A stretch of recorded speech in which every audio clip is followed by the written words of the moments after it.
Dave, could you please call the roll? Alternate Commissioner Ma. Alternate Coles. Present. Alternate Commissioner Coviello.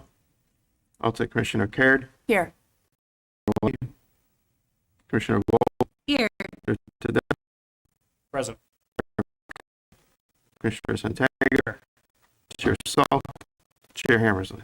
Hammersley's here. I did hear from Commissioner Soka and Commissioner Clark, as well as Joe Coviello, that they weren't going to be available this evening. I'll see Caleb and Kat for both Jen and if we can all stand for the Pledge of Allegiance.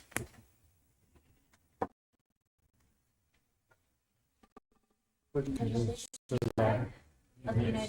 of America, and to the republic which stands, one nation, under God, indivisible, with liberty and justice for all. All remain standing for a moment of silent reflection, please.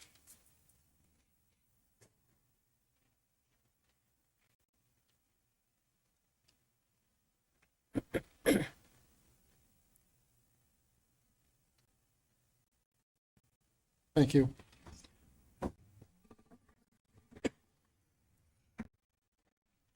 All right, looking for a motion to approve the meeting minutes from our last meeting on July 19th. Do we have a motion? So moved. Commissioner Santago, do we have a second? Second. Is that Tedesco? Yes. Okay, we have a motion and a second. Any discussion? Hearing none, all those in favor? Aye. Any opposed? Motion carries. Item number 7 on the agenda, Commissioner discussion. Peter, I think you have something? Yeah. So regulation review committee, we did meet, had a good meeting with the consultant in regards to, and he gave a preliminary report on what he did. I would say, because we had gotten some money from town council to do this in our first report, and Caleb, please jump in where I misspeak. I would say it's money well spent in regards to making sure that this effort got done. What some of the highlights thus far was reorganizing regs, going from 18 to 10 sections. One of the things, I think, Kat, you had an idea in regards to a quick start guide, Yes. or something along those lines. So that's in there. cool. Thank So we you. have that. More use of colors and that sort of a thing. Use of use tables. In other words, if you have this and I'm residential in an R15, R20, R40, what do I do? Is it a zoning permit? Is Great. that sort of a thing. And so, a lot of use of use tables versus narrative, that sort of thing. And so it's, I've also asked to put in process flow charts so that people understand if you're in a special permit, that's a public hearing. You need site planning this versus other ones where there is no public hearing. We get questions around that. So I'm a visual display.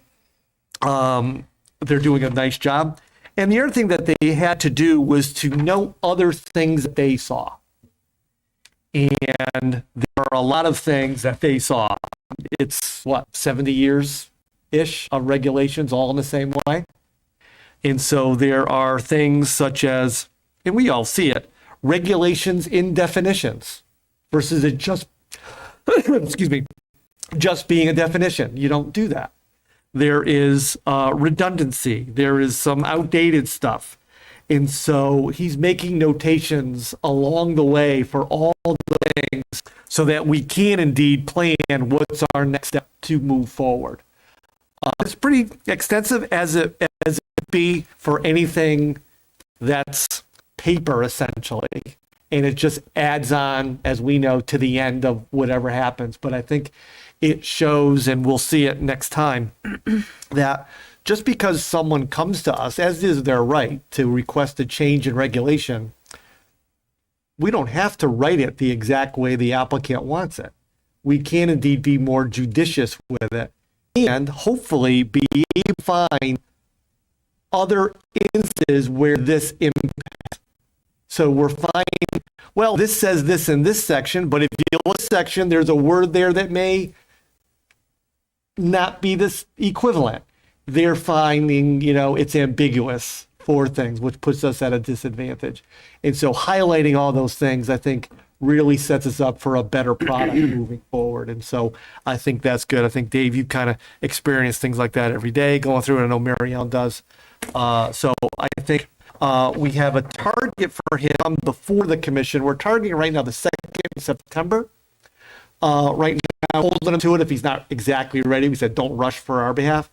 In regards to showing the product for what we contracted him for, which was look and feel. And then also where should we go forward after that? So Caleb, anything? Yeah, I mean, I will just add, and I think that you kind of check boxes off that, is important to the commission today. But when the did go through it, he did know a lot of fragmentation throughout we have a big book. It's a very large book. And like Pete was saying, over the years, things get put in different places and unintentionally, because people think that that's where it's supposed to go, it doesn't necessarily make it a good flow of a document. And so part of the process now moving forward is to try to, as chapters are reassigned or can be reassigned, how to sort of decrement the huge to make it flow better for the users. And we're not looking, thank you, and we're not change regulations. Exactly. We're not looking to make policy changes. That's not the point. It's to make this a better document. So, Perfect. questions? That's basically where, yeah. Great. Searchability? Are there going to be Yeah, and so there'll be, time around? yeah, thank you. So there'll be tabs along the sign so that you can color code those things. I believe in visual and color coding, that sort of thing. So be able to, find this here, go here, and like sections here and that kind of a thing. So yeah, absolutely. Because right now, what we have online is simply a PDF that happens to be on a computer. It's not digital. So making this a more user-friendly document to search to and order it in a way that's makes sense for the public and for future commissions to go say, what am I supposed to do? Any new commissioner knows when you look at those documents, it's a little unwieldy. It's where am I supposed to? And so I think it'll be better. And I think, Kat, years of the first things people do are in residential. Let's put that first, and that's what was done. So, Appreciate that. Proof in September-ish? yeah, I think we're going to have him come before the full commission, so it's a public meeting about what we have. Right now, we're targeting second meeting in September. If it leaks into October, I said don't stress over that. I'd rather have something better than fast. And so right now, that's what we're going to target. Cool. Thank you, All Mr. right, Chair. thanks, Peter. Yep. Anyone else? Christina, I know you sent out an email earlier. You want to talk about that briefly? I Go did, ahead. yes. So I did send an email earlier today concerning a couple members of just the town of Southington, Mary Ellen, Lou Pearl, to go over my findings of should we have a food truck policy here on the Planning and Zoning Commission. There are current steps in place. We saw a little bit of an uptick. So quite a while ago, our chair had given me the charge of researching this and seeing if it was something we needed to implement. Finding it's not, that our current process is pretty sufficient, but I'm pretty thorough, if anything. So I'm hoping by our next meeting, if I can get a meeting with Lou and Mary Ellen together, which sometimes can be difficult, that we'll be good to go. And that's my update. Okay, thank you. Anything else?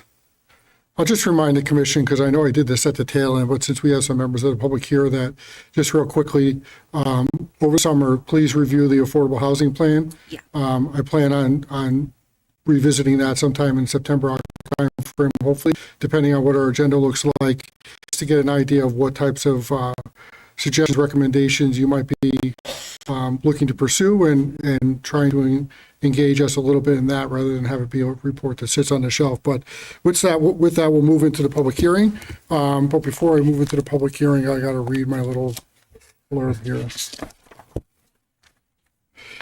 Good evening and welcome to tonight's meeting of the Southington Planning and Zoning. My name is Bob Hammersley. I'm the chair of the commission, and I'd like to take a few moments to explain the meeting format. Aside from administrative items, tonight's meeting is comprised of two parts, a public hearing and a business meeting. In the public hearing, the applicant will present the application to us in detail, which will allow the commission members and the public the opportunity to better understand what is being proposed. The commission members may ask questions during the presentation if needed. Then we will ask members of the public who support or oppose the application to speak. If you wish to speak, please raise your hand and wait to be recognized. Once recognized, come forth to the podium and state your name and address for the record. Please address all comments directly to myself and not to the applicant or other members of the public. Be advised, this is your opportunity to ask questions and make comments on the application, because once the public hearing is closed, no additional testimony from the public or the applicant is permitted. It is important to maintain order and decorum at all times during the meeting, and please be respectful. After everyone has had the full opportunity to speak, all questions have been answered, and all information has been received, the commission will decide whether it's appropriate to close the hearing. We will not consider voting on the application until the business meeting. During the business meeting, we'll deliberate on the application, submit to the commission, and decide how to act on them. There are a couple options that are available to us. 1, approve the application as submitted. 2, approve it with stipulations, conditions, or modifications. 3, table the action for a future meeting, or in some cases, deny an application. 4, affirmative votes of the commission are generally required to approve the application. If you have to leave a meeting before a decision is rendered, please call the planning department tomorrow afternoon, and you can get the results from tonight's meeting. And with that, I'll open up the public hearing, or reopen the public hearing on item 8A, Imperial Development LLC subdivision application, 5-lot re-subdivision, property located 540 Lazy Lane, zoned R 2025 S1336.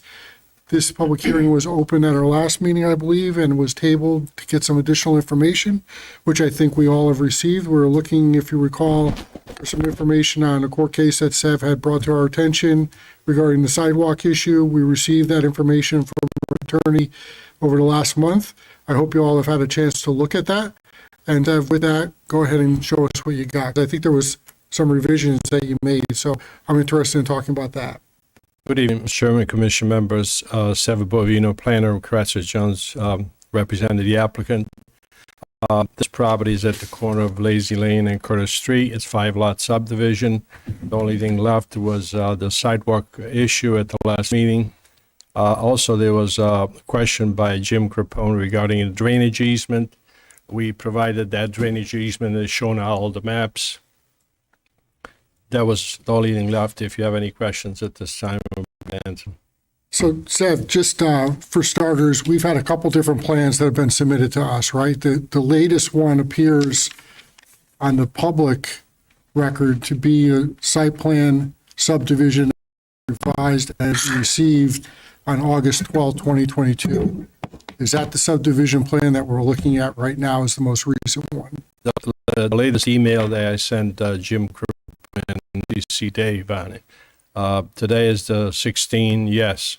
That one should show the drainage easement on it. The one on the 16th? Or 8/12. Pardon? The one that, when you said you emailed staff earlier today, Not today. okay, you said on the 16th. Anyway, could you do me a favor? Could you put the version of the site plan that we're looking at right now up there, please? What I sent, Mr. Chairman, it was the 16th, trying to get back to when I emailed them the latest. And I don't have that in front of me, but pretty much it could be the 12, as you mentioned. So the latest email that I sent them, that is the plan. What I have here is basically the presentation that was provided the last time. And there was no change to that other than the drainage easement added to the maps, which I will show you. Yeah. Is it possible for us to pull up the latest one on there? If it was, well, not if you didn't It's up post here. it to the website. It's up here. If- If it's on that, yeah. Or 812. Oh, I see the 812.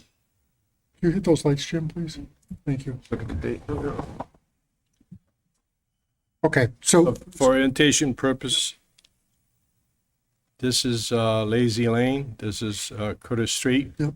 The drainage easement is related to this pipe that's discharging on our property for years. And so the staff request that we look into that, and we provided a drainage easement.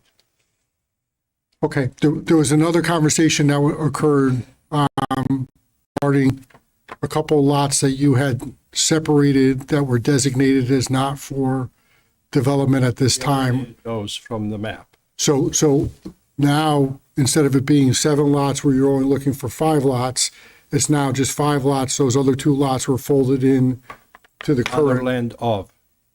And the map indicates not a building lot at this time, and we did always talk about 5 lots.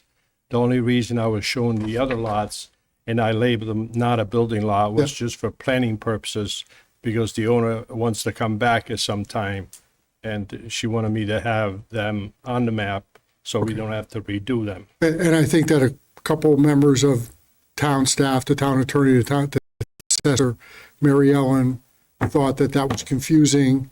They didn't want anyone to think that they were getting approval on those 2 lots, so let's just keep them all together. So you've done that. We done that. I saw it. I just, again, want to put it on the record. Okay. Okay. All right. So Sev, talk to me about the sidewalk issue. The sidewalk issue? Yeah, I mean, the question was asked by the planning department whether you were looking for a waiver. You responded that you were not, that the court case dictates that there's no waiver needed and that we don't have the ability to apply a sidewalk condition on this property, although our subdivision regulations clearly state that sidewalks are required. So talk to me about what your position is on sidewalks. Sidewalks are required when a new road construction is planned and is proposed on an existing property where it's facing existing roadways. I know that there was a court case where it was litigated, and the property owner won the case. I cited the case, I sent the information to the planner, and it was provided to you. That's all I can do. Okay. So why would you not, you or the applicant, I guess, you're his agent, why opposed to putting sidewalks on this area? I mean, you're going to have kids ostensibly living in these houses that you're developing. Those kids are going to have to take a bus to school. So they're going to be walking either on Lazy Lane or Curtis Street to get to that bus stop. And to me, I just look at it as a safety issue. I get the point that legally there's no requirement, but I'm asking, what's the opposition to putting sidewalks on it? I would think that it would enhance the value and the attractiveness of that area when it's developed. The issue is it's not legally required. That's the position of the applicant. So it's not something that's required. He's not, it doesn't have intent. But because it's not required doesn't mean that you don't do it, right? You don't just have to do what's required. Sometimes you can do a little bit more than what's required. And there have been developers, and you know them, who have come before us in the past who don't necessarily have requirements upon them. And when we have a conversation with them, they decide to do what we're, certain things that we're asking them to do. And I'm just wondering why that's not the case here. I just stated the reason. It's not legally required, and then they don't want to do it. They don't want to install the sidewalks. Okay. Any other questions from It's a members of the town commission on road, this application? Caleb? I'll take one more swing at it. If we ask pretty please, would you please put the sidewalks on? And if you could bring that to and I am in 100% agreement with the chair. It would be a great thing. It would be a nice show of good faith for the developer to do that. And I'm not, I know you're not in a position to make that case for them, but you know how we feel, and the chair is right. There is a safety concern. It's a difficult road to navigate. There are already, is a lot of traffic there, and it would be a great thing. It would be a really nice thing to do. Let me leave it with that. Thank you, Mr. Chair. Okay. Any other, Christina? I'll take another swing too. As kind of a blanket statement, if you're going to invest in the community sustainably. How is that area going to thrive if children are there, if they can't safely have access to their bus stop? So if you're going to build the buildings, build what is able to make it safe for people to live in them ultimately. And again, Sev, I know you're not legally obligated, but at the end of the day, if you're doing something that's going to be there for a long time, in my opinion, it should be done right. And to follow, does it then come onto the responsibility of the town at some point to ensure that it's safe for children to be there? Is it our dollars that need to do that? That, again, isn't your responsibility, but it's something to consider overall in the longevity of the development that you're creating. That's all I have. Thanks, Christina. Any other questions or comments? Nick? Given that we took the additional lot lines off the site plan, is it necessary to have the perk test not done, noted in 2 areas? I just think that that also kind of falls in with the lot lines. Are we approving something that has an eye to the future where we have additional lots in this area? That's just something that I wanted to bring up, looking at the site plan. Seth, Where's that question? he asked if there were a need for additional perk tests, correct? No, not for additional perk tests, but noting them if we're not going to have the additional delineation of the other potential future lot lines. If they were removed, do we also need the perk test noted on the site plan as well? Is that just due diligence on your part? What's the? Yeah.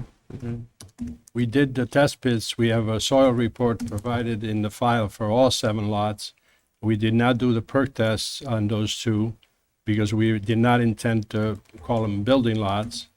At the time when they will come in for building lots, we'll do the perk test.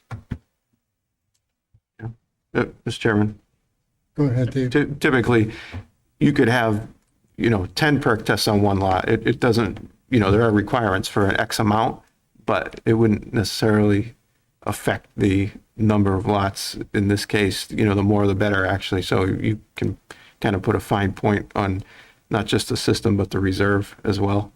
So I don't think it would affect it, having it on there. That information, having that there is useful. I would think it's more useful than not beneficial. You all set, Nick? Yeah. Okay. Anyone else? You said it. Steve? I'm going to come back to our subdivision regulation, section 4-6.3, speaks to school access areas. Isn't a school access area designated by the Town Board of Education? There's no school nearby for a long distance, so it cannot be a school access area. The school access area means that the kids are walking to school, I believe. The kids will be bused Okay. or brought to the school by the parents. Okay. Also in the subdivision regulations, there's language about street trees, that you're required, I think, to have 2 street trees for every front yard. And then it gives a list of suggested trees. You're aware of that, correct? Yeah, they're shown on the map. Okay. Okay. Any other questions from members of the commission? None? Sev, anything else before we invite the public up? Yeah, if you want me to talk about the sidewalk a little bit more, I'll be glad to do that. It's your choice, Sev. You, Okay. Just so everybody knows, there are some obstructions to the sidewalks.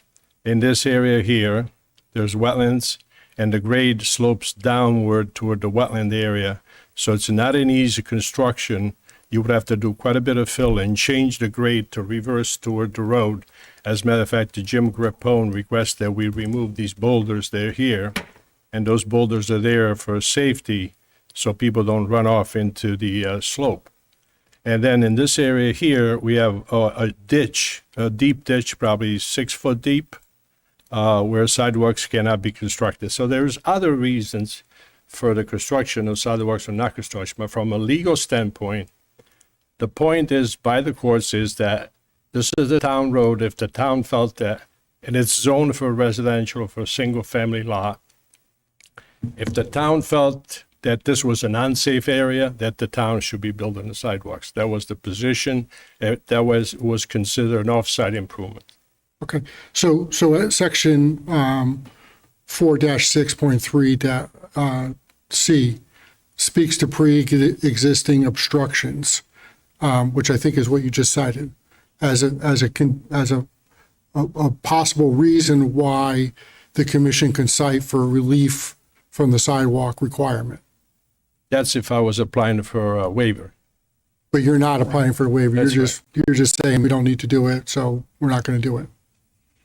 Right? Okay. That's the position. Okay. Thanks, Ev. Thank you. Let's invite members of the public. If there's anyone here tonight who'd like to speak for or against this application, please come up to the podium, state your name and address, and let us know what your thoughts are.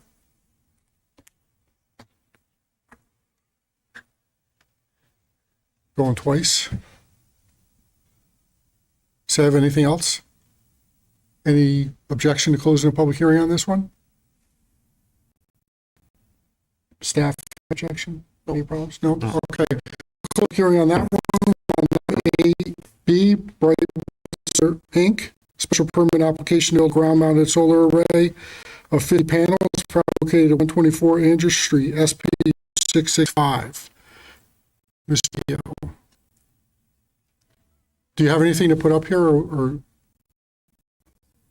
No, we don't Okay. have anything. I didn't know we were supposed to bring anything. I didn't.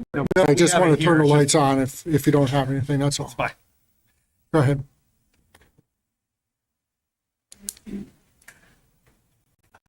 Thanks.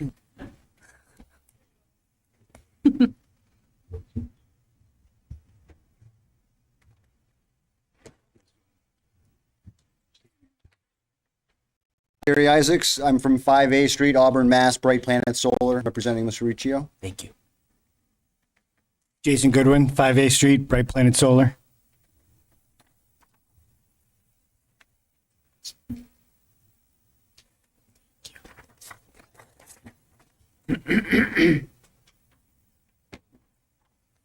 Nope, here's a- Oh, I got one. Thank you. I'm good. Thanks.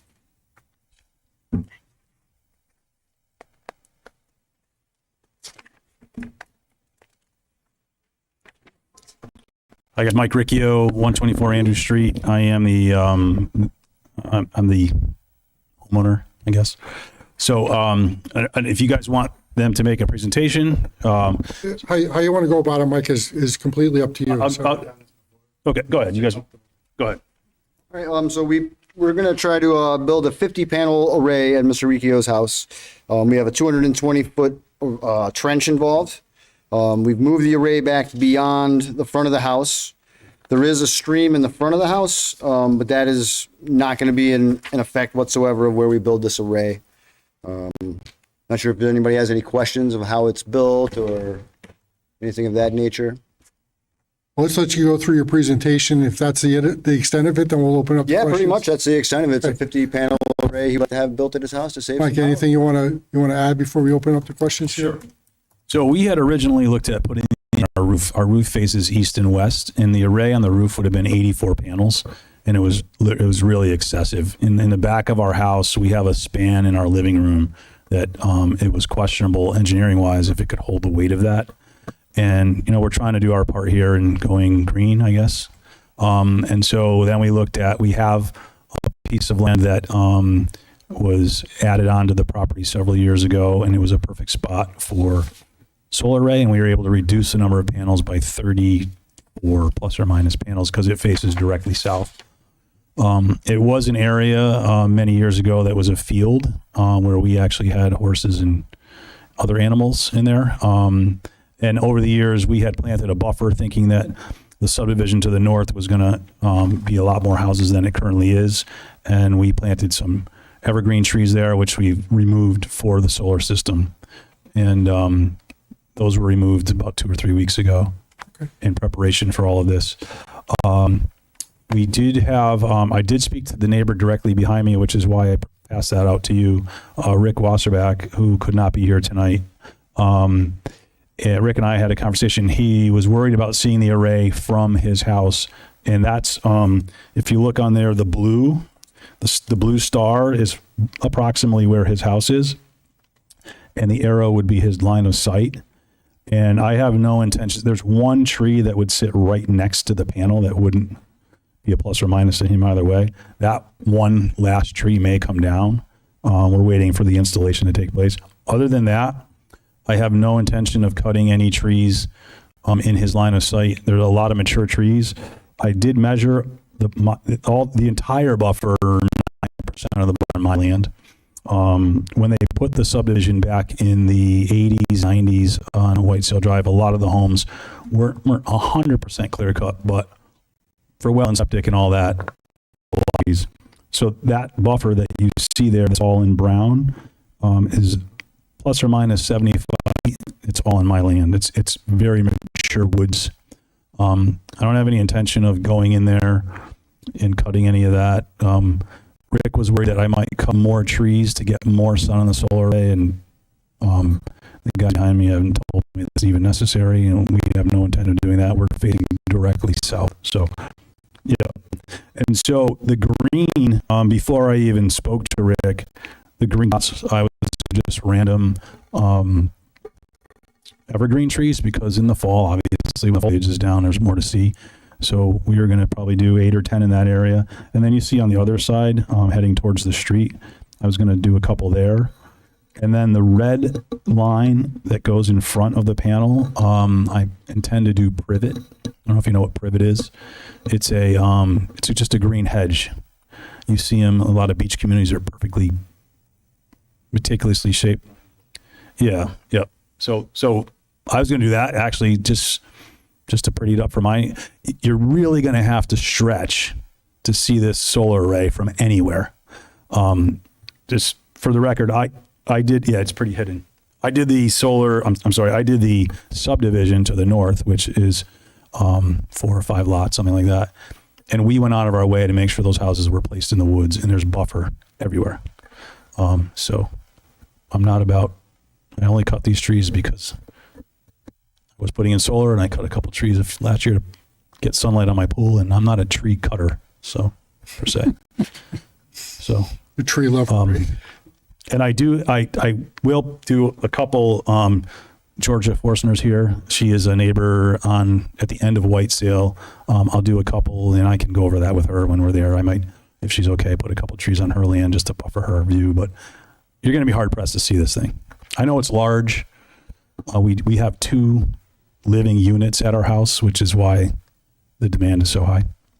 So. Okay. That's it. Thanks. I have a couple questions just from staff standpoint. What's the height of the arrays? So that should be right in one of the plan sets, actually. Give me a second. I think it's on the net structure. We have one from 811. Should be in the structural letter. There should be all the measurements for the posts on page, it looks like 4. So you're looking at max height from the top of the pole to the ground is 6'8". So you're talking the panel probably hangs over that. Maybe another 2 feet. So you're probably talking under 10 feet easily. The top of the array at the back will be. You can see that on page 4, like I said, of the structural letter. It shows where the ground is to the top of the pole. And again, it shows 6'8" max, but it doesn't quite go to the panel top. But again, you can see that that's easily only about 1.5 feet above that. I can show you if you guys can't find it. No, that's okay. We can see it. The screw, and then 6'8" max, and then you add about 1.5 feet maybe for the top of the panel, give or take. So under 10 feet. Yep. Okay, Thank you. thanks. We're good.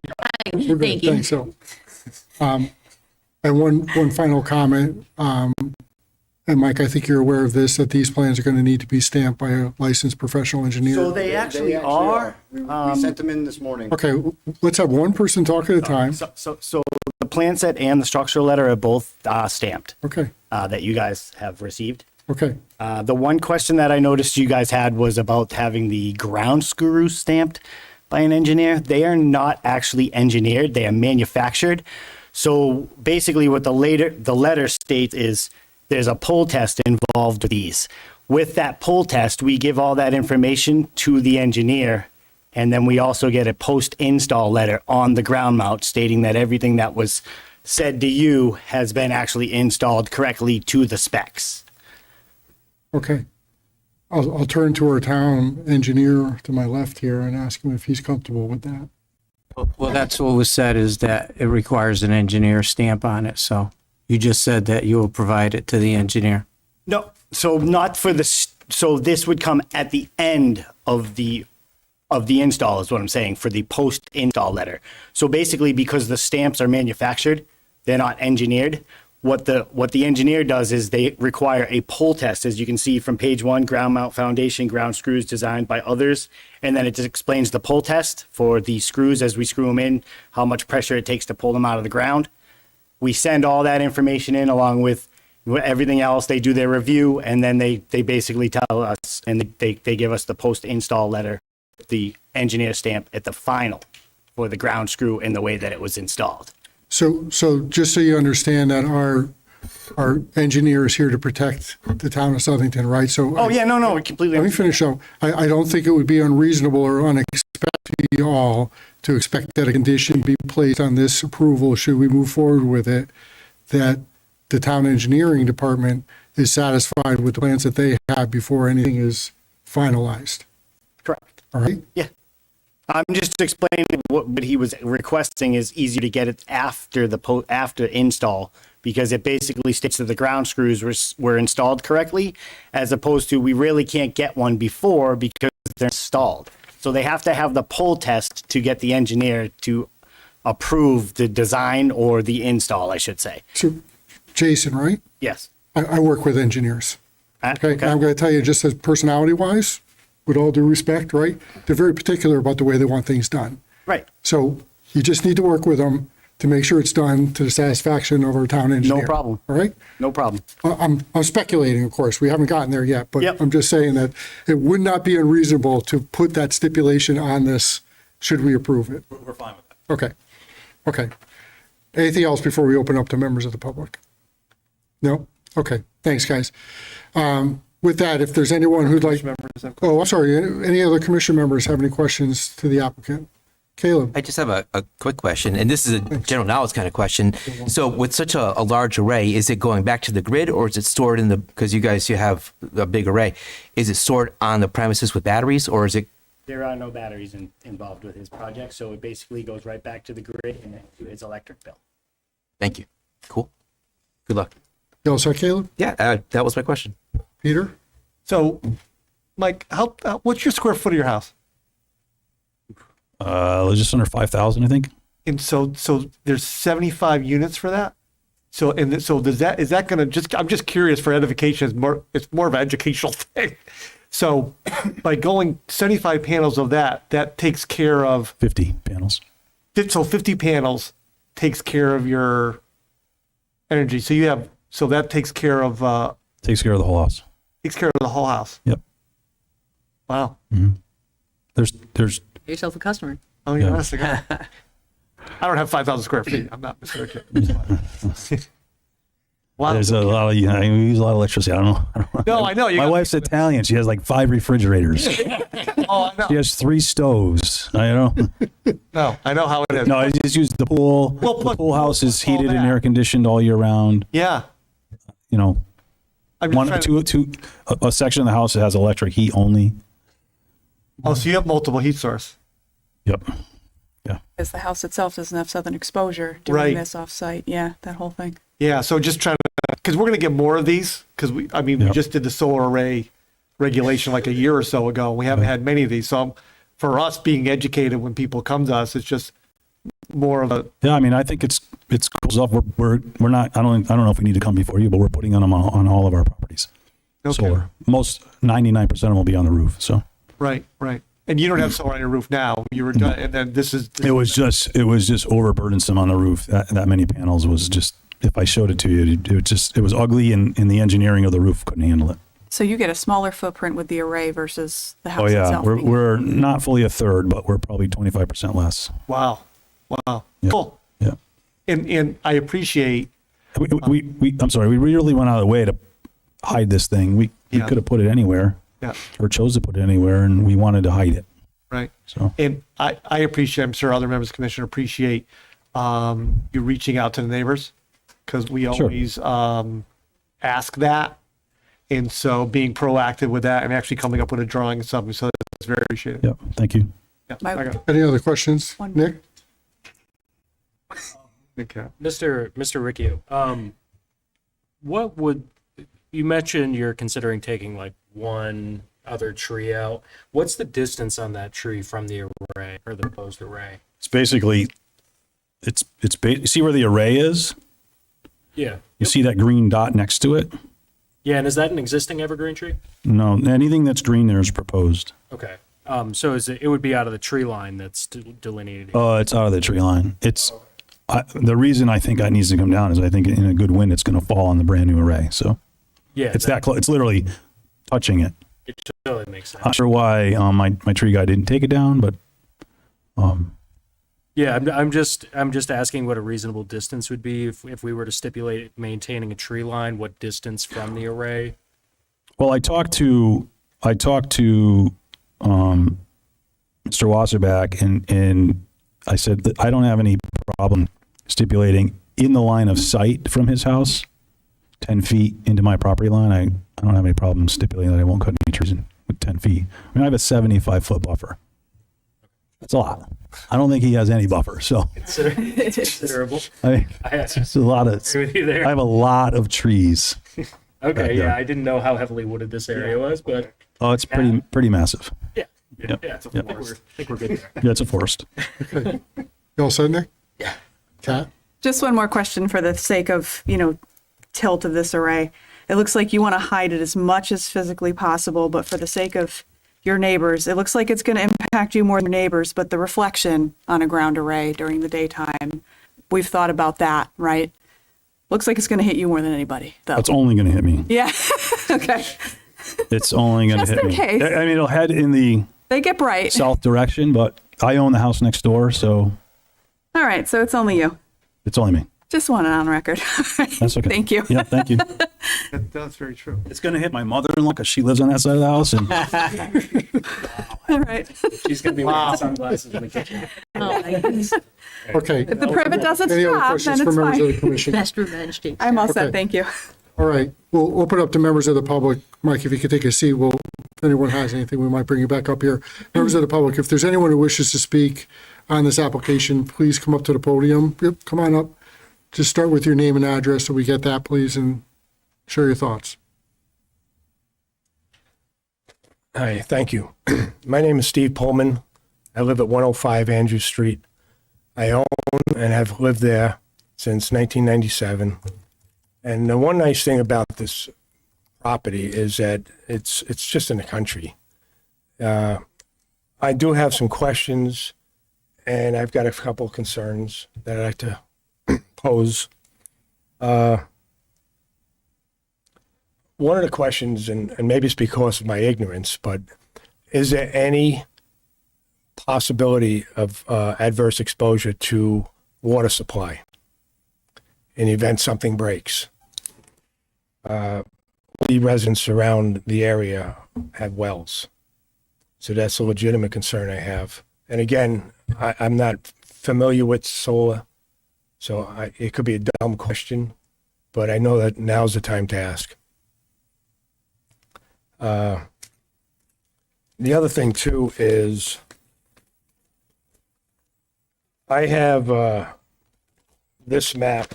Maybe it's not as detailed because I was trying to follow the meeting, but it looks like there's a dotted line, and I know from living on my property, that there's been trees already leveled.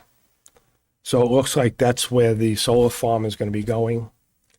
According to this map, I'm just wondering if this is property that's owned by Mr. Riccio. Right, there's the dotted line here. Another concern I have is we talk about visibility. 50 panels, 10 feet high. Thank you. 50 panels, 10 feet high during the fall and winter. You're going to see this.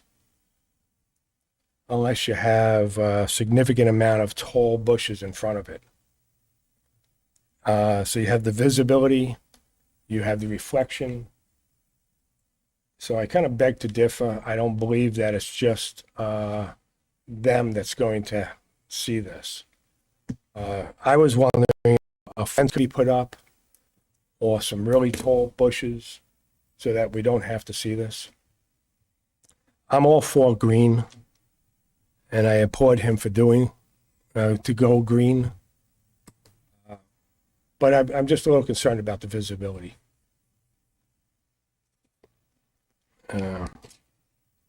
That's all. I don't know if anybody has answers or Well, Steve, the way that it works is that you raise those questions, right? We're going to let any other members of the public come up and talk. okay, And then after that, we'll bring the applicant back up, okay. bring your questions down. We'll give them an opportunity to Great. respond to your concerns. And I do wish that I had the opportunity to speak to Michael Riccio beforehand, and I guess that's on me. But maybe we could have resolved some of these concerns that I have. But thank you. Okay, thanks, Steve. Any questions from members of the commission before? Thank you. Any other members of the public who'd like to speak for or against this application, please come up to the podium. Nothing. Mike?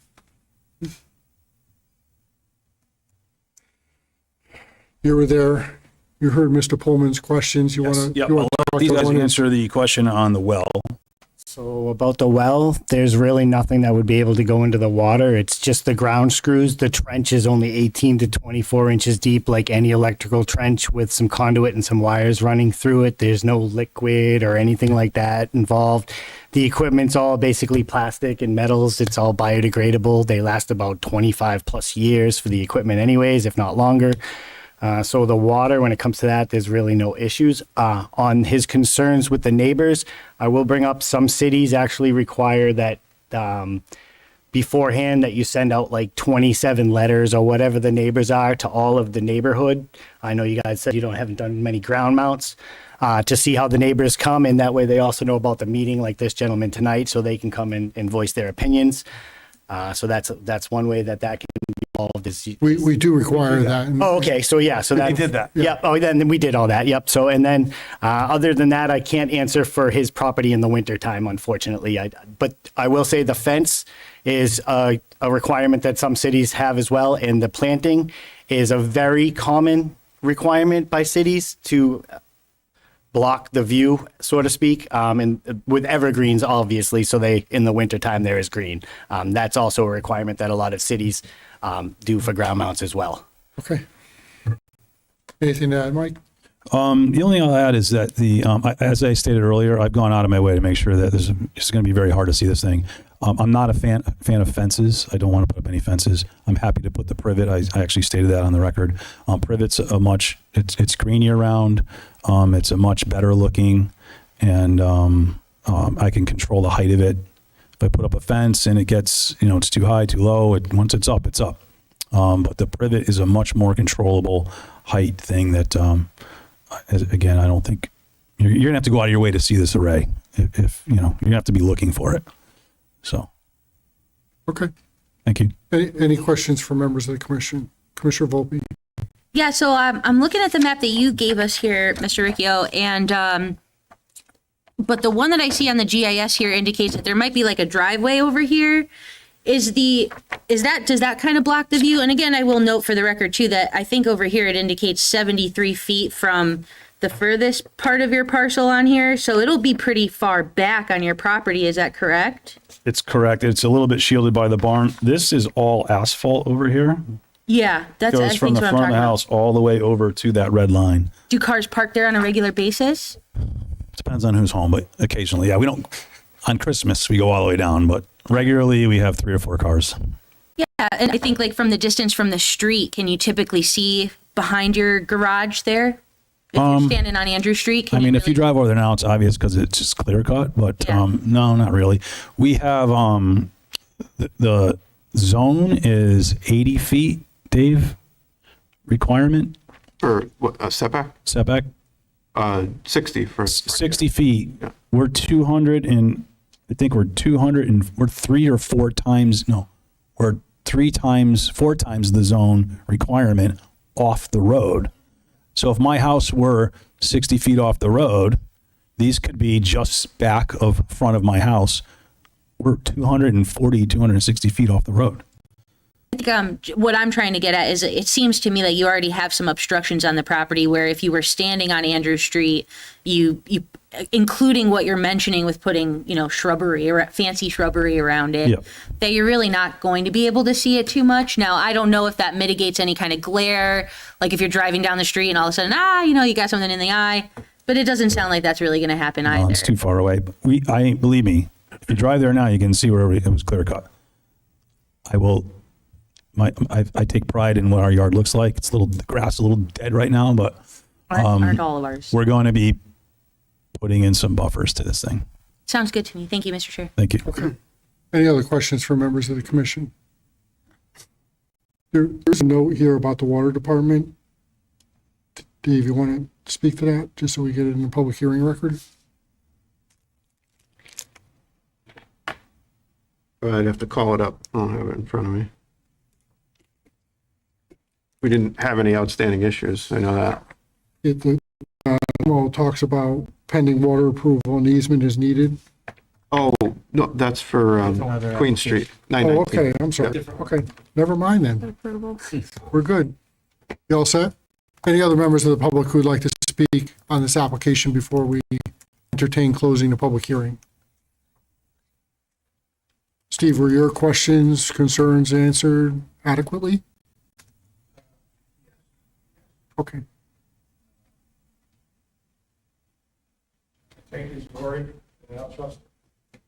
Okay. Anything else from members of the commission? No. Any objection to closing the public hearing on this? No. No? Then we'll close the public hearing on this and move to our business meeting. Item 9A, Imperial Development LLC subdivision application for a 5-lot re-subdivision, property located at 540 Lazy Lane, Zone R 2025, S1337. This was tabled from July 19th. So we'll open it for discussion amongst the commission members. Nobody's got anything? Does anyone? I'm reading my notes. Offer a motion on this? Reading my notes, Mr. Chair. Well, we all could talk once we get a motion. Do we want to get a motion on this? Talk before motion. Yeah, You can talk before motion. but any thoughts? I think we've kind of driven home the point of what we'd like and possibility. Yeah. I have a Peter? question. Yeah. Let me have a question. So I guess my question is to Jim.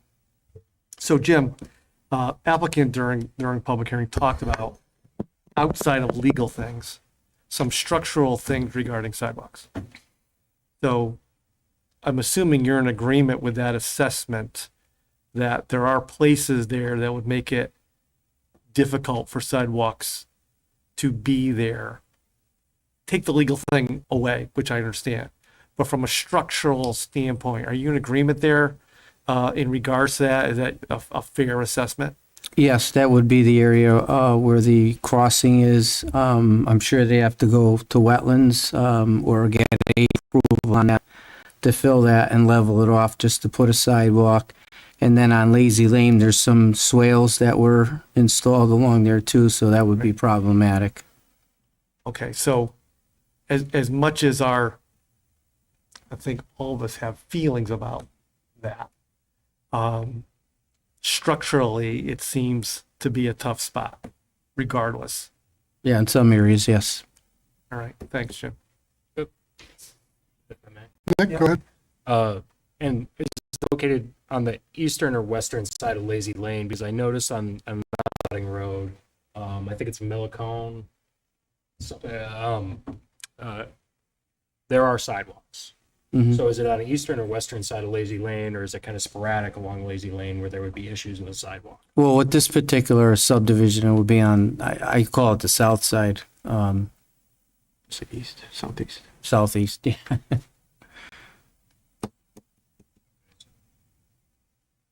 And the south. Yeah, it's both. Mr. Chairman, it's both.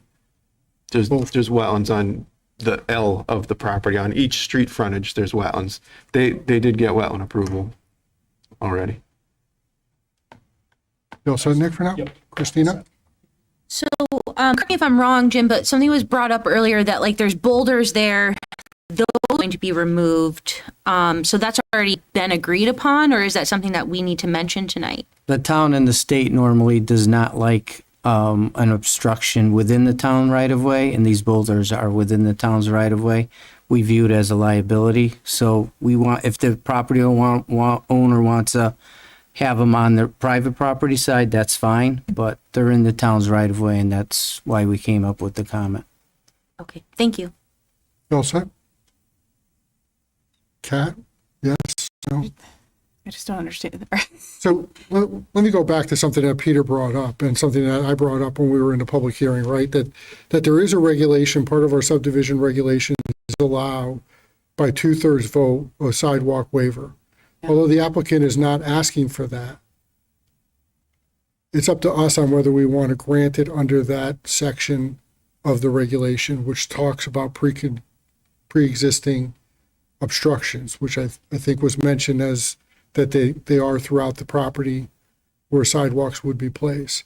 So that is an option that's open to us to take if we wish to do that, as opposed to just,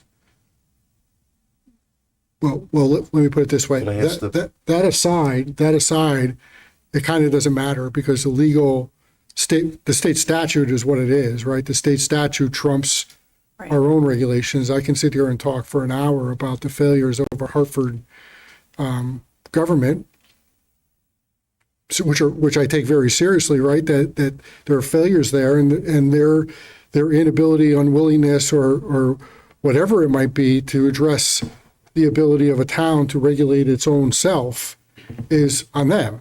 But we have to live by that. I don't like it.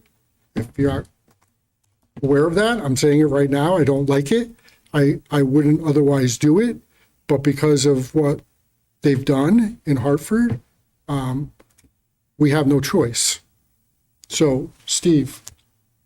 I'm simply asking you, why would we grant a waiver that they're not asking for? They obviously have their heels dug in. They're not going to put the sidewalks in regardless of what we've asked. So we're just kind of spinning our wheels here. We can't keep it under advisement, and moving forward, we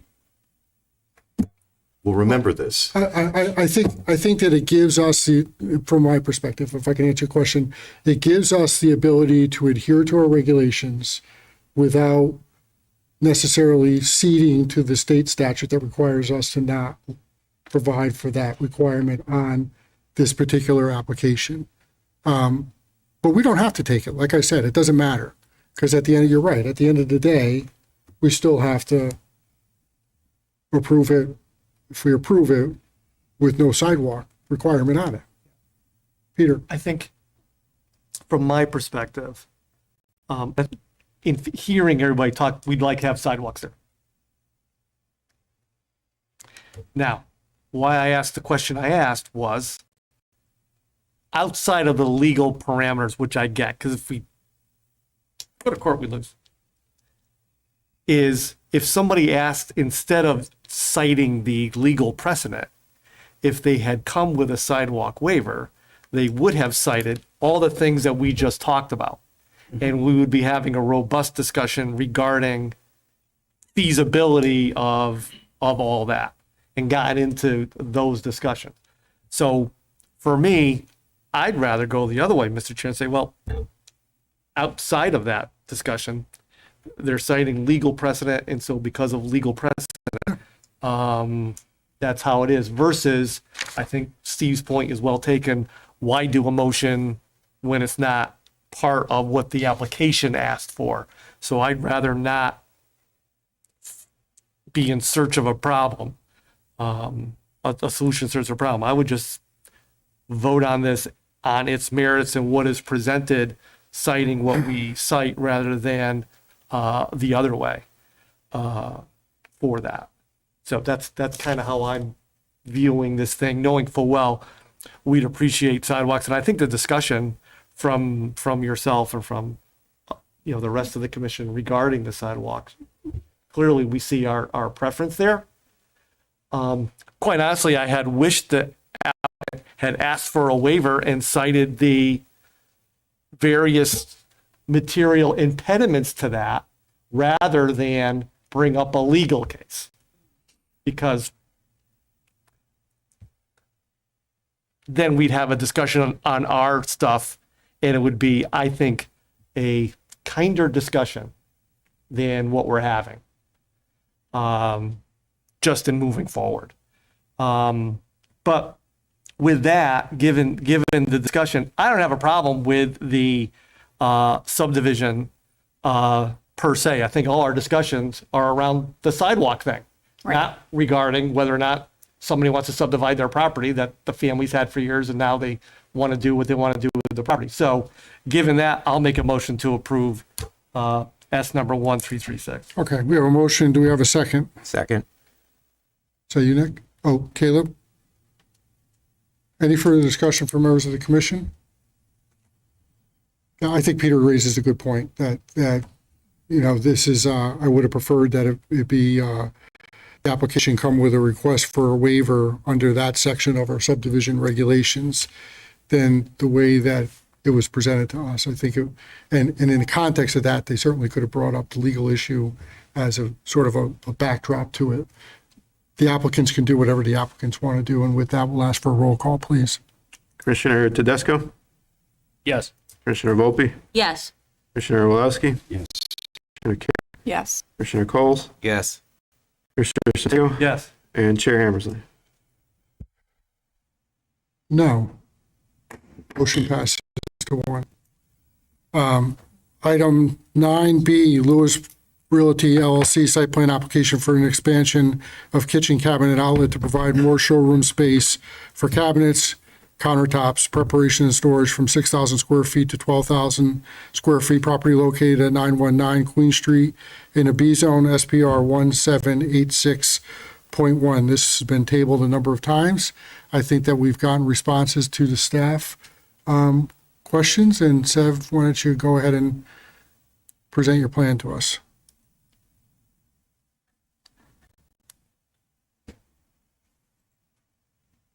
Thank you, Mr. Chairman. So before you start, can I just ask a question of the commission? Everybody you see out in the audience is here for the next item on our business agenda. Does anyone have a problem taking that up so that we don't keep these people here for whatever amount of time we might have a discussion on this? Are you okay with that, Sev? Yes. I just try to get them out of here if they want to leave. I mean, you're welcome to stay, but are you okay with that? Everyone okay with that? Yeah. Thank You you. need a motion for that or anything? You good? Okay. So we'll come back to you, all right? I promise. Next one,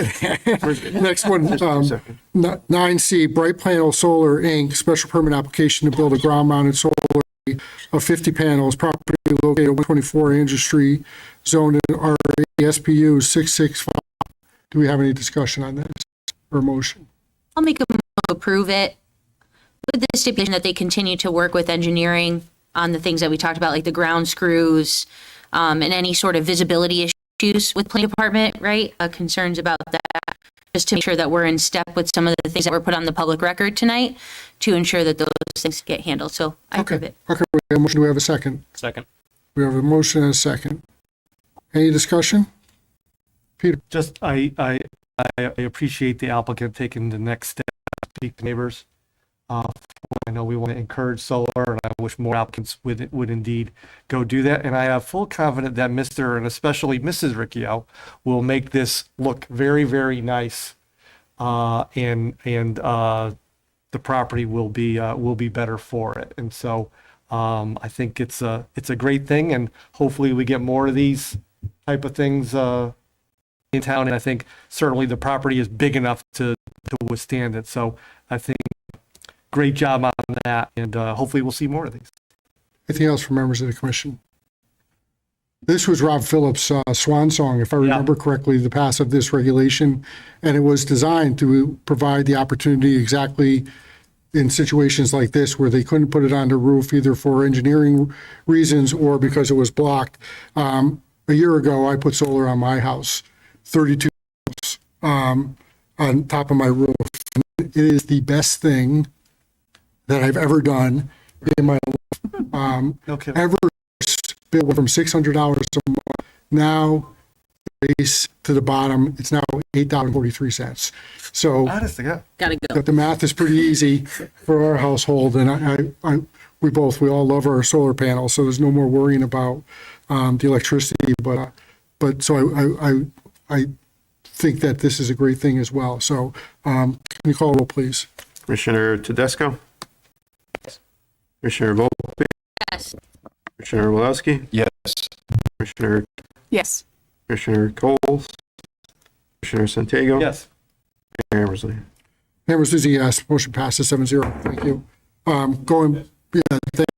Good luck. Going back to you, Sev, I won't read the agenda item again, but if you just want to go right in and jump into your presentation.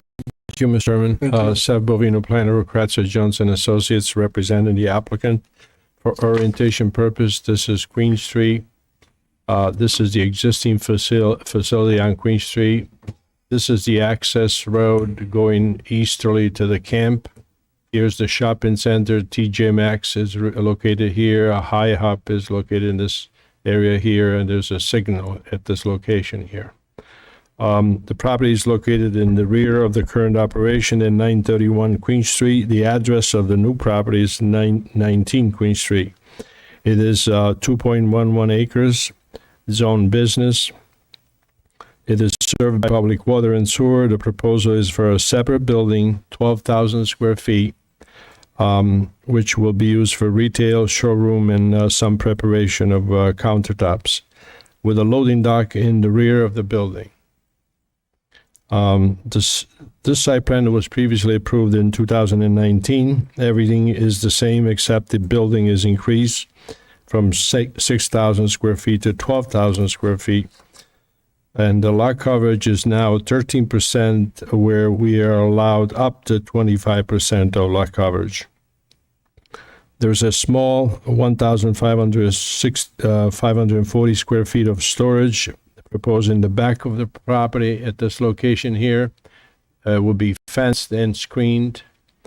The appropriate buffer is proposed along the property where the residential residences are, 20-foot landscaped with a mix of evergreens and deciduous trees.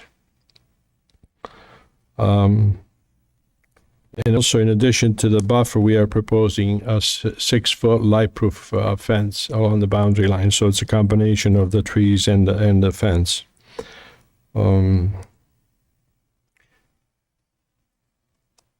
The access to this facility here will be from the same curb cut. So you come in, you take a right. There's parking area here.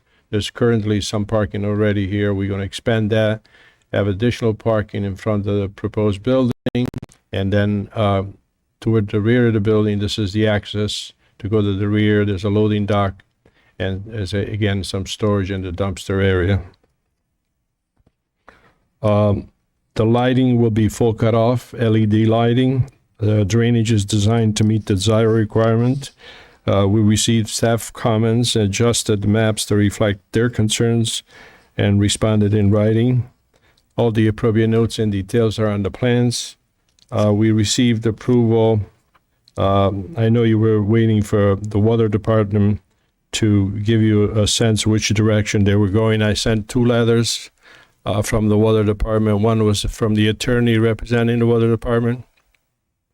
The other was from staff. So I think we all set. There's a 6-inch water line here. If an agreement is needed to connect, they will do so.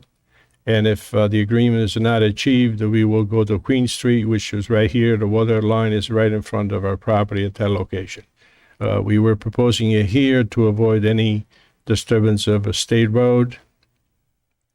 But we feel that we'll be successful in gaining the agreement with the neighbor. If you have any questions at this time, I'd be glad to answer.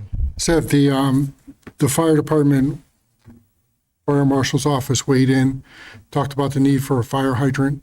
I don't think a 6-inch pipe is big enough to handle what they're looking for. You want to talk about that? We put fire hydrants on 6 inches. I believe the comment from the fire department was to install a fire hydrant on our property, and we agreed to do that. Okay. So the site plan reflects that, or will reflect that ultimately. Yes. Okay. And then the other thing is that just Mr. Matacio's email that he sent to us talked about the 2 different options that are available and the need to reflect those on the site plan. So if this moves forward, you have no problem with a condition that you meet that requirement. We have no problem, and usually you stipulate things like that because it takes time for the water department to work out detail with the applicant. Right, and just for education of everybody, this was a site plan or a development that was approved 2 years ago? 2019. Longer than 2 years ago, so time flies. But yeah, so we approved it, and COVID hit, and nothing got done, and now they came back bigger and better. So yeah, they realized they need more space, and they want to move some of the operation from Waterbury, so that's where we are. Well, that's excellent. Okay. Thank you, Sev. Any questions for members of the commission? Christina? What are the hours of the business going to be, Seb? Do you know? A typical hour, 8 to 5. Okay. Just because those residential properties, I appreciated that you told us about lighting. That would be my only concern is like, one day there's nothing and the next day you have this huge facility in your backyard. There'll be lighting on the building itself here shining down. Yep. The lighting posts will be here, the light posts will be here. This will be illuminated by the ones on the building. Cool. Thank I you, think sir. we require full cutoff, LED full cutoff. Yep. Lighting in our reg, so Yep. dark sky compliancy, it's a good thing, That's it. That's all I got. yeah. Okay, Peter, So I remember when we approved this. So a couple things, and I think I remember one of the conversations. So my first question is, aside from the size, which is double, and I'm always pleased when a business takes their business from one town and comes to Southington, so that's good. So aside from the size, is the orientation and everything else the same as far as what was approved before? The orientation is the same. We had the same building frontage here at this location. We just doubled the depth. Gotcha, that way. That's it. We kept the same driveway, no change to that, and we just doubled the depth. We had the extra space, so Right. no So problem. the other question, I think it was a discussion last time, and it had to do with walking. Where if you were in this showroom, if you were on the original showroom, you're on the one on the left-hand side that's in red. So, and you want to go to the new one, you have to walk that way. Or you can park. Or you could park, I get parking, but I guess my concern is a walking, that you're gonna walk from there to there, there's no sidewalk, again with a sidewalk, or path or something like that for the safety of people going from one building to the other. So was that talked about? Because you're here, oh, just go over there, and now I got cars going around and that sort of thing. Yeah, there's no internal sidewalks other than in front of the buildings themselves. Yeah, And most likely, this is going to be almost like a separate operation. I just messed up, that's right. trying to increase the size to see it looks like it went too big. And I guess my other thing is, is there outside signage to say what's in each place? In other words, Yes. to your point, if I'm going to go to one place, I'm going to go there because it says that's what it is versus the other place because it says it. Otherwise, I'm going to the wrong spot, and then you got people going back and forth. You know what I mean? Yes.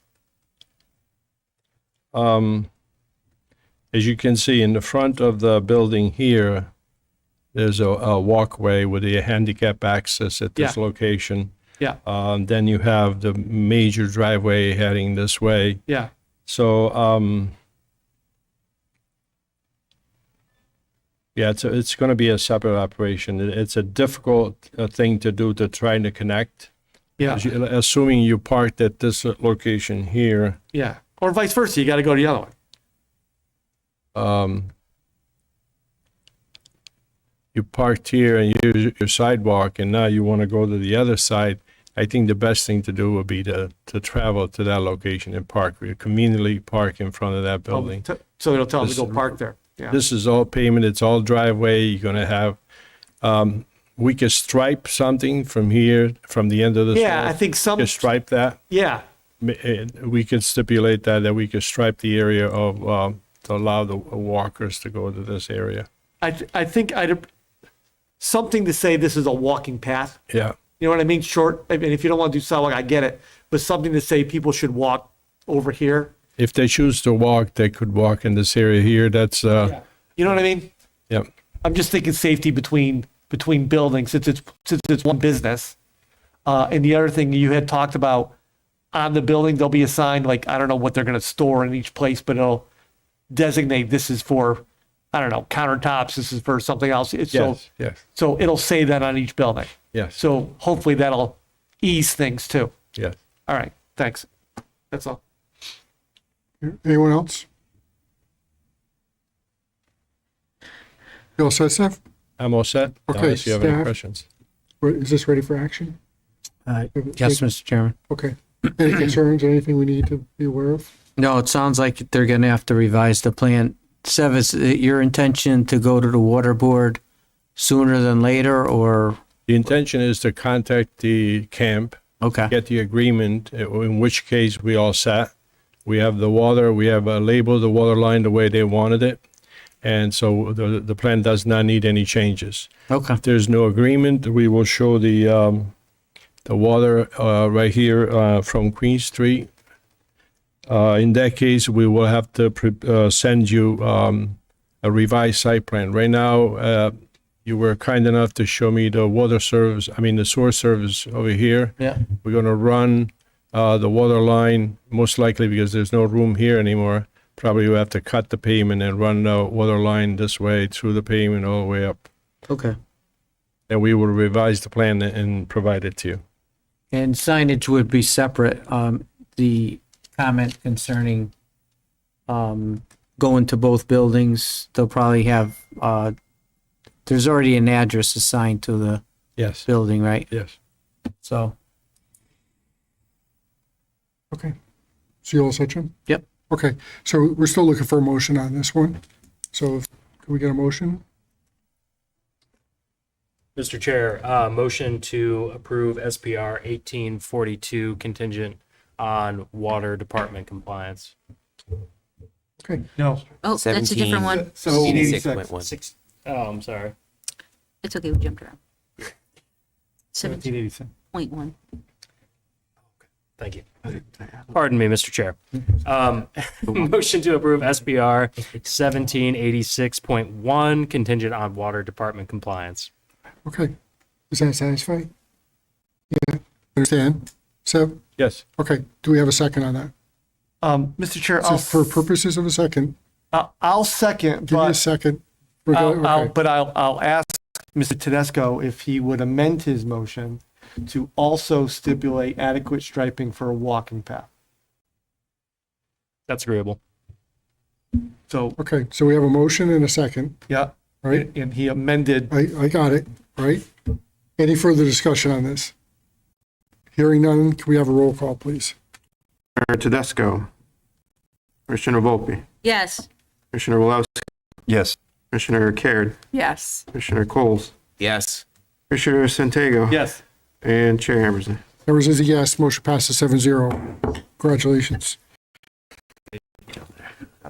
Item 9C, Carsu Realty LLC site plan application for a proposed 5,000 square foot building addition and site improvements property located at 44 Robert Porter Drive in an I-1 zone, PR 1842.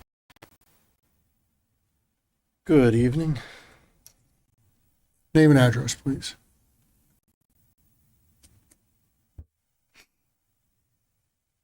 It should be on the side. Should be on this side. Laura, there you go. Oh, there we go. For the record, Brian Panico with Harry Cole and Son, 876 South Main Street in Plantsville.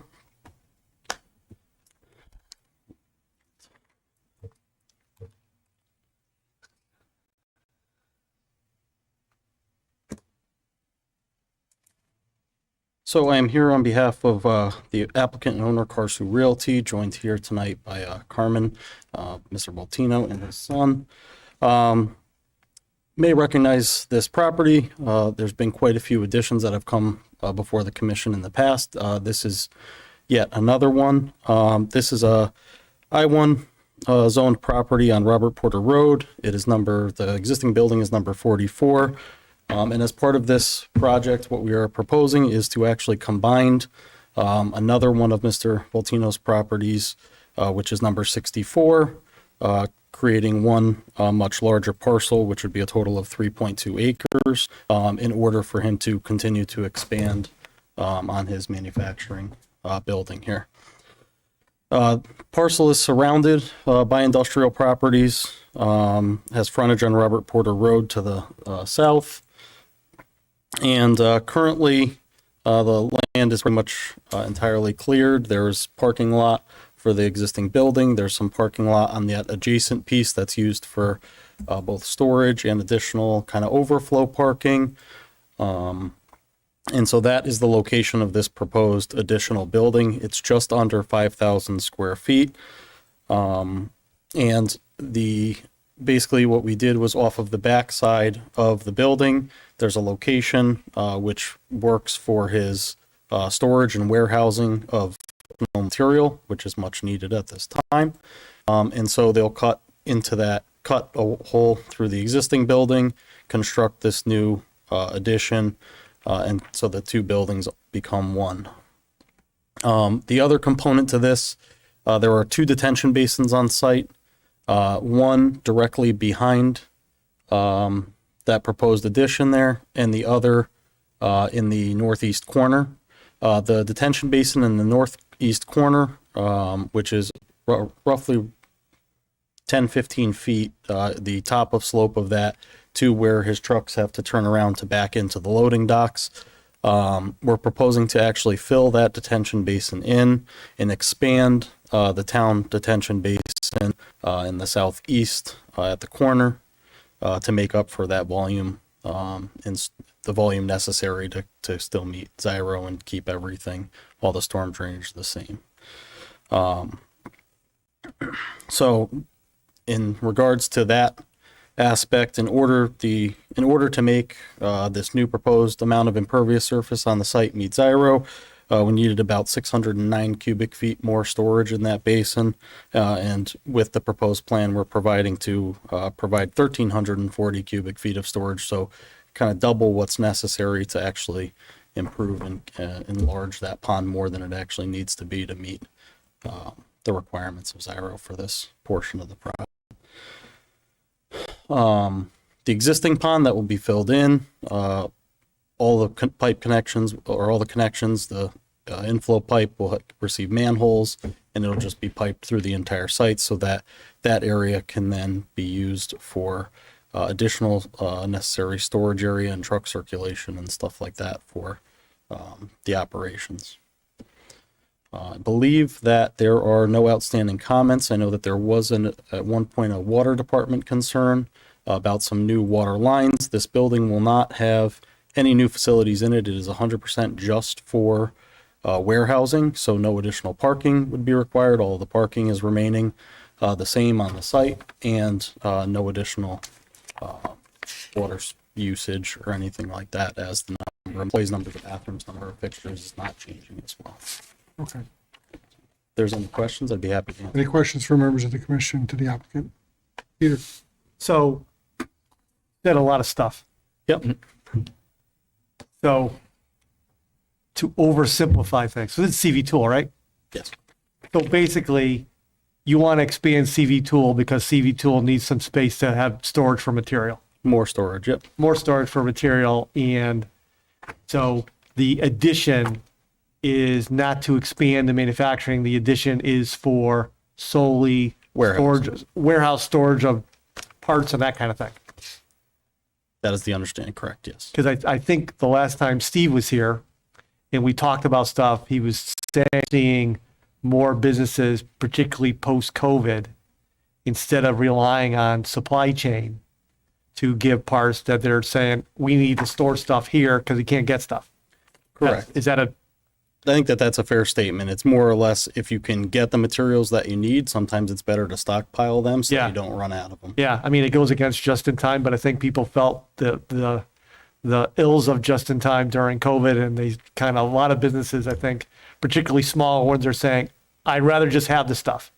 Yep. And not have to deal with delivery. So for me, you know, if a business wants to expand in town, that's a good thing.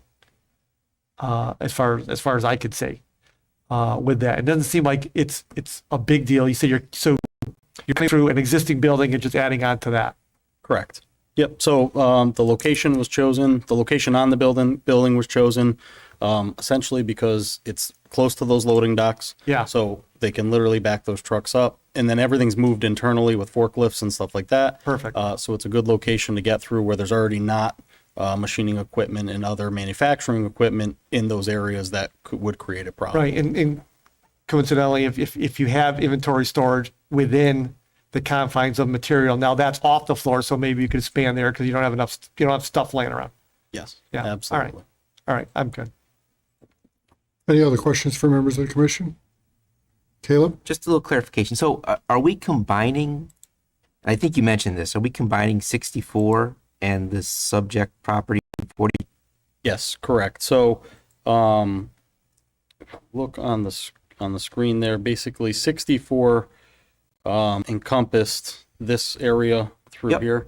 And I think in the past, what we had done for the last edition, which was a large portion along this side of the building, that property line kind of got shifted around and things got moved around.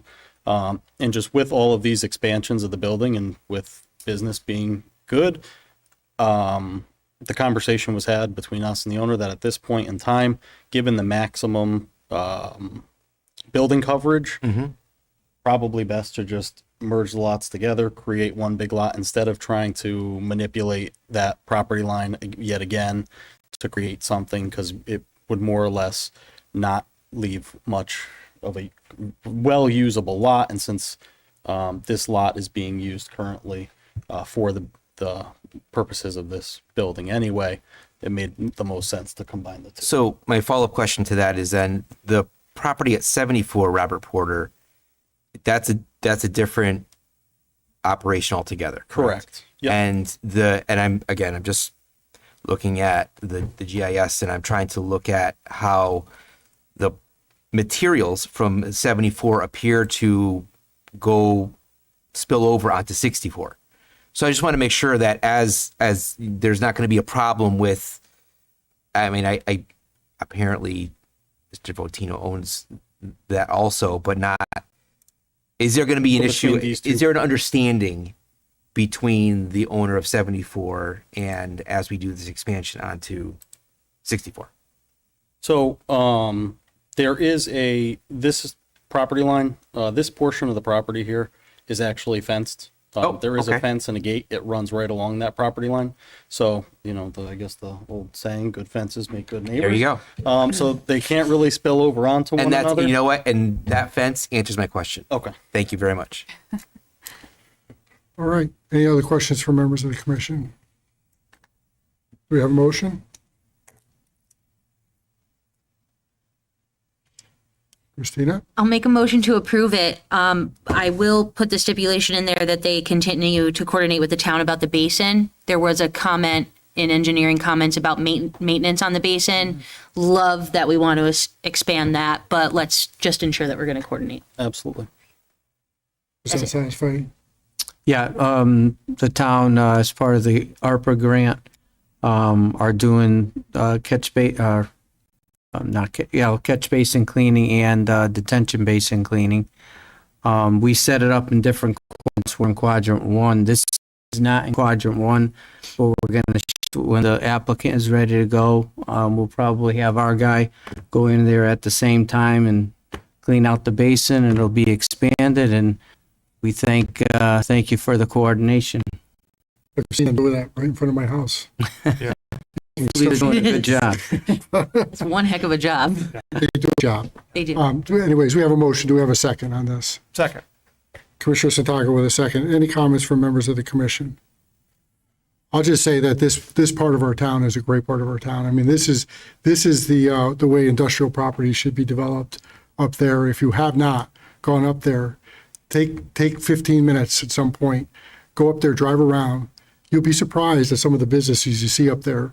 I'm talking about international headquarters for very successful businesses. So, but with that, can we get a roll call, please? Commissioner Tedesco, Yes. Commissioner Volpe, Yes. Karolowski, Yes. Commissioner Yes. Commissioner Coles, Yes. Commissioner Santago, Yes. and Chair Hammerson. Emerson's a yes. Motion passes 7-0. Item 9E, Rob Deck LLC site plan application for proposed 7,800 square foot storage facility property located at 99 Smorin Drive, zoned in an I2 SPR 1843. We are waiting for water department approval or water commission approval. What's the schedule on that? Do you know, Dave? No, we haven't heard on that one for water. Okay, so I'm kind of thinking that we table this one right now because we're still waiting for water department, and rather than open it up and go through What it and is the come back question? whenever water department. Chairman, what's the question? I asked about when water can be anticipated to make their approval on this, and he doesn't have an idea when they're scheduled to do We that. are proposing a private well. We're not tying to public water. For water department approval, do we need a water department approval on this? We send it for comment. You know, if that's the case, that there's a private well, it bears some questions whether they need to review it, if there's anything else associated with it. But I believe we're still waiting for final fire comment on that, right?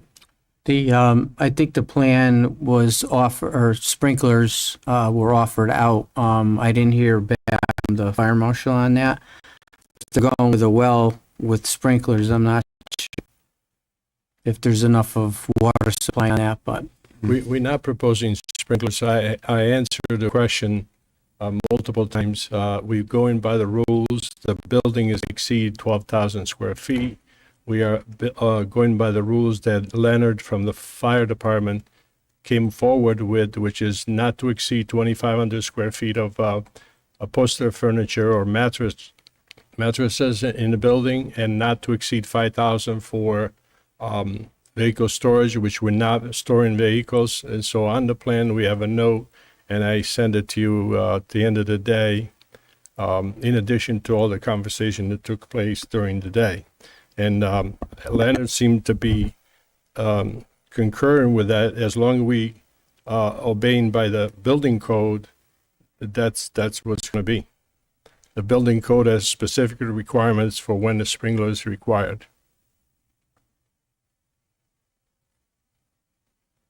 So we're trying to waiting, find the, yeah.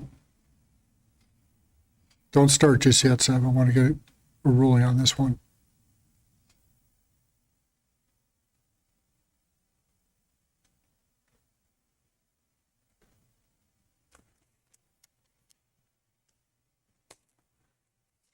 Yeah, we didn't hear that.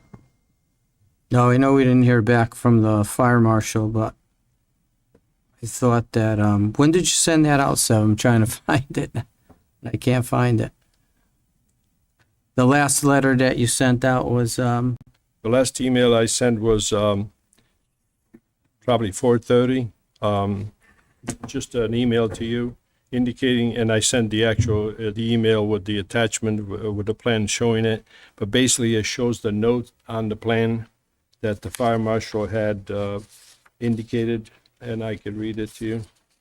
yeah, you said notes have been added on the plan regarding sprinkler requirements. So that's why I thought, I didn't look at it, but that's why I thought you were offering out sprinklers. No. The note indicates that this building is use group S1 ordinary storage. Sprinklers are required for fire area exceeding 12,000 square feet, which we're not. If the building is more than 3 stories, which we're not, it's a single story. Storage of any motor vehicles exceeding 5,000 square feet, which we're not doing at all.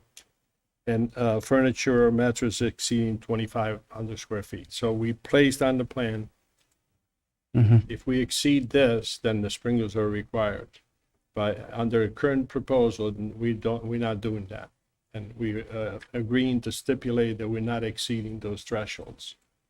I didn't get confirmation from the fire marshal, so Okay. I don't know if he's good with those notes the way they are. So Sev, I can wait. If Yeah, the commission feels uncomfortable with it, we can wait. you know, we're back here in 2 weeks. I don't want to place an undue burden on your client, however, so, are you okay? Just so we can get clarification on this. Yeah. I just would feel a lot more comfortable, if that's okay with you. Yeah, no problem. Okay, can we get a motion to table this item? So moved. You have a second? second. All those in favor? Aye. Any opposed? Motion is set. Thanks for your understanding on that one. Item 9F for the $9,150 E&S bond, Phase 1, 300 Welch Road, S1327. For action, Mr. Ready for Chairman. action? Okay, any questions for members of the commission? Can we get a motion? I'll move we approve S number 1327. Do you have a second? Second. Sorry. I defer. With the cat then. Oof. All those in favor? Aye. Any opposed? Motion carries. Item 10, administrative items. Let me just preface this by, I've had conversations with a couple of you in the last couple of weeks about what happens between commission meetings is that there are certain things that occur out there that I'm asked, do we want to bring this to the commission for action or not?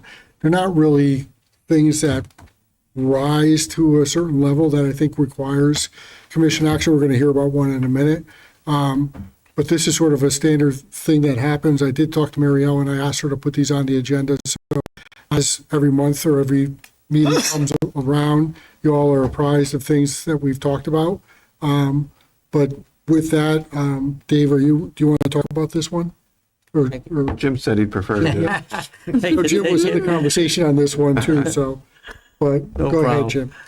Sure. Just with this particular subdivision, the original subdivision was approved with public water, public sewer in August of 2000. So it's been around a while. But it had expired. So the town did not put the developer on notice that it was going to expire. It just expired. So during that time, sometime in 2016, the town adopted a sewer avoidance area, of which these two lots were included in the sewer avoidance area. So originally approved with public sewers, we said that these lots were going to be not serviced with sewer. This original subdivision did require a 285-foot sewer extension in order to bring sanitary sewer to the lots, but it became a moot point in 2016 when we adopted it. So they were left with, okay, so what do we go to and change the subdivision and provide it with on-site septic? So more recently, we did receive an approval letter for feasibility from the chief sanitarian on July 29th based on recent soil testing, and it's able to support on-site septic. So the applicant revised the plan for, I believe it's public water and septic. So, and they revised the subdivision plan and it's ready for filing if it's approved. Yeah. I don't have to take action on this one, right? I mean, No, it's just administrative. yeah, so what happened was that the site plan was approved with public water, public sewer. Then in the interim of it actually putting a shovel in the ground, so to speak, they developed a sewer avoidance area which included this, which meant that they couldn't have public sewer. And therefore, the applicant was kind of like, well, I have my approval, it says public water, public sewer, what should I do? And we talked about it, I just said, administratively, I think you can handle that because it's not something that we really need to weigh in on. It's just sort of a timing is everything sometimes, and this is one of those. So I don't know if anyone has any questions on this one. So No, they're I think just pursuing private water, sewage, that sort of thing. Public water.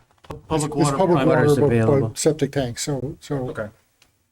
yeah, the sewers weren't going to be extended up there. I think it ends right around that area. It's about 200, almost 300 feet away. Yeah. So location, right? So no, wait. Anyways, 16 years. any, Right. yes. anything further on that one? No? Nope. Okay. Mr. Chair, you bring up a great point in regards to stuff that staff handles. Yep. That doesn't rise to us, but for informational purposes, it's probably good for us to know like what's going on. Like, do you guys keep, I guess I'll ask like a stupid question. Do you guys keep either stats, records of like number of approvals or number of things that come about each month that you might be able to share with us? It might be just interesting info during this particular part of agenda for us to understand level of activity and that sort of thing. It's not really, I think just in terms of things that I hear about, it's not really a lot. At most, it might be a couple things that come up. And again, just in the interest of transparency, I said to Mary Ellen, I was like, could we just put this out there just so people Yeah. know? I mean, honestly, it's really for my benefit in a lot of ways, because if not, then I would feel obligated to contact each of you and talk to you about this stuff. Which But if we're asked gets a little things out crazy. in passing, it's nice for us to be aware of Yeah. stuff. So I think it's a, So Peter, you were that kid in class that wanted extra homework. Yeah. I think a quarterly email would suffice just for my interest level. Yeah. I do appreciate this because I Yeah, do you're- think that there is a level of but I also think that it shows the commission's faith in the department doing its job. I mean, in that regard, we don't need to have a full. Yeah, we have a login. just, you book. know, stuff. No, I agree, picture Peter. I of it. agree. Sure, I was yeah. just, pulling it. I do give extra work to my I students. can imagine. Again, I'm just trying to be as transparent as Yeah. possible. I appreciate it, No, Mr. it's great. I appreciate it. Anything under item number 11, Dave or No, Jim? not yet. Okay. Again, we're back here in 2 weeks, September 6th. I believe it's the day after Labor Day. So you all get to come in with that If we're, Bishop holiday then. Yeah, after Labor Day. is that 3? That'd be 3 weeks. Yeah. Yeah, it might be, August might be a long month, so we're back. So is it the We're 30th? we're out of the, it's 6. We're out of the once a month meeting schedule that we've enjoyed for 2 months. Summer's over. We're back to the normal first and second Tuesday of every month, 7 o'clock Yeah. in this location. So with that, we'll entertain a motion to adjourn. So moved, Mr. Chair. Have a motion? Do we have a second? I'll second. All those in favor? Aye. Aye. Any opposed? No? All right. Awesome. Free meeting, folks. Right? Out of